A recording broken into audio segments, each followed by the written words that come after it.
Assalamualaikum warahmatullahi wabarakatuh. Selamat pagi anak-anak hebat. Bagaimana kabarnya hari ini? Ya, mulai hari ini tanggal 12 Juli 2021 kita memasuki tahun ajaran baru, yakni tahun ajaran 2021-2022. Dan hari ini, saat ini kalian telah duduk di kelas 5 dan insya Allah 1 tahun ke depan Ibu yang akan membersamai kalian dalam belajar bersama, mendidik dan membimbing kalian. Baiklah anak-anak, karena saat ini daerah kita sedang menggalakkan program PPKM, pembatasan pelaksanaan kegiatan masyarakat, dan salah satu dampaknya adalah kegiatan belajar mengajar diadakan secara daring atau online. Ya, karena era pandemi ini masih merebak, maka Ibu ingatkan tetap patuhi protokol kesehatan, selalu memakai masker jika ingin berpergian, rajin-rajin cuci tangan, kemudian jaga jarak, kemudian hindari dan jangan bikin kerumunan. Baiklah, kita mulai pembelajaran. Hari ini kita masuk di tema 1, yaitu tentang organ gerak hewan dan manusia, dengan subtema 1, yaitu tentang organ gerak hewan dan pembelajaran 1. Adapun tujuan pembelajaran yang harus dicapai pada hari ini adalah anak-anak diharapkan mampu menyebutkan alat gerak hewan dan manusia dengan benar. Kemudian, anak-anak diharapkan mampu membuat model sederhana alat gerak manusia dan hewan dengan menarik. Kemudian, anak-anak diharapkan mampu mengidentifikasi ide pokok setiap paragraf dalam bacaan dengan benar.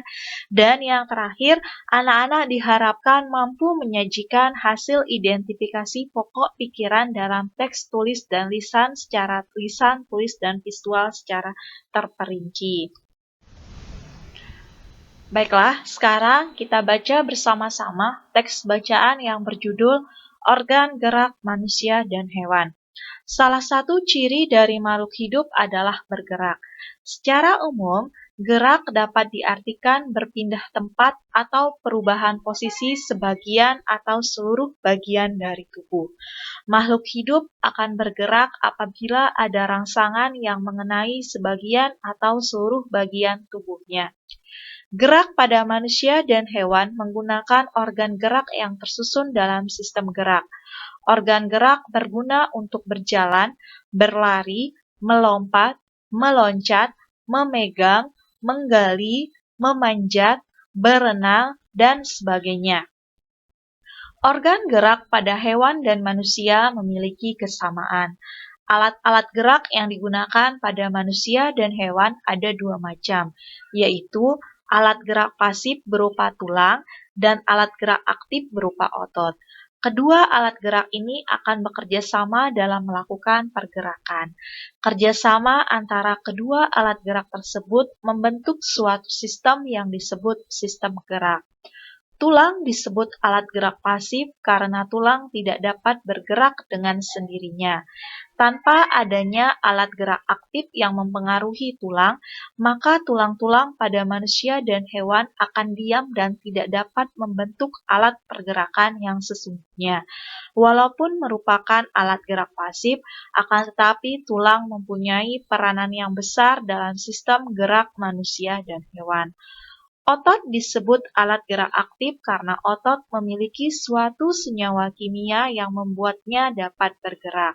Pada saat otot yang menempel pada tulang bergerak, otot tersebut akan membuat tulang bergerak. Baiklah anak-anak, sekarang kita tentukan ada berapa paragraf yang terdapat dalam bacaan yang berjudul Organ Gerak Manusia dan Hewan. Ya, betul, semuanya ada 5 paragraf. Ingat anak-anak, setiap paragraf itu memiliki satu ide pokok dan ditambah beberapa kalimat pengembang. Sekarang kita tentukan ide pokok dan kalimat pengembang dari masing-masing paragraf. Untuk paragraf pertama, ide pokok adalah salah satu ciri dari makhluk hidup adalah bergerak. Sedangkan kalimat pengembangnya adalah secara umum gerak dapat diartikan berpindah tempat atau perubahan posisi sebagian atau seluruh bagian dari tubuh makhluk hidup. Nah, untuk paragraf 2 sampai 5 itu menjadi tugas kalian. Kalian bisa membaca kembali teks yang berjudul organ gerak manusia dan hewan secara berulang-ulang, kemudian tentukan ide pokok dan kalimat pengembang dari setiap paragrafnya. Bisa ya? Pasti bisa, karena kalian adalah anak-anak hebat. Nah, sekarang setelah kalian menentukan ide pokok dan kalimat pengembang dari setiap paragraf, sekarang kalian diminta untuk mengembangkan ide-ide pokok berikut menjadi sebuah paragraf. Misalnya yang pertama, ide pokok paragraf pertama, organ gerak terdiri atas dua macam. Kemudian kalian kembangkan menjadi sebuah kalimat dengan kalian tambahi kalimat pengembangnya. Kemudian yang kedua, ide pokoknya organ gerak banyak sekali fungsinya. Nah, kalian tambahkan dengan beberapa kalimat pengembang. Kemudian yang ketiga, ide pokoknya tanpa organ gerak manusia tidak dapat bergerak. Nah, seperti yang tadi, kalian tambahkan dengan beberapa kalimat pengembang. Ibu beri contoh. Ya, berikut ini adalah salah satu contoh bagaimana cara mengembangkan ide-ide pokok menjadi sebuah paragraf. Ditentukan ide pokoknya adalah organ gerak terdiri atas dua macam, maka dikembangkan sebuah paragraf menjadi organ gerak manusia dan hewan terdiri atas dua macam. Ada organ gerak pasif, yakni tulang, ada juga organ gerak aktif, yakni otot. Tulang dan otot memiliki fungsi masing-masing dalam sistem gerak hewan dan manusia. Kemudian, ditentukan ide pokoknya, yakni organ gerak banyak sekali fungsinya. Bisa dikembangkan menjadi sebuah paragraf. Contohnya, organ gerak banyak fungsinya. Dengan organ gerak, kita dapat melakukan gerakan dalam kegiatan sehari-hari. Misalnya, berjalan, berlari, memanjat, dan sebagainya. Yang ketiga, ditentukan ide pokok, yakni tanpa organ gerak, manusia tidak dapat bergerak. Bisa dikembangkan menjadi sebuah paragraf, contohnya, tanpa organ gerak, manusia tidak dapat bergerak. Manusia tidak bisa melakukan aktivitas sehari-hari. Hal tersebut dikarenakan organ gerak adalah sistem yang meneruskan perintah dari otak dalam mengendalikan gerakan, baik gerakan spontan maupun gerakan terencana.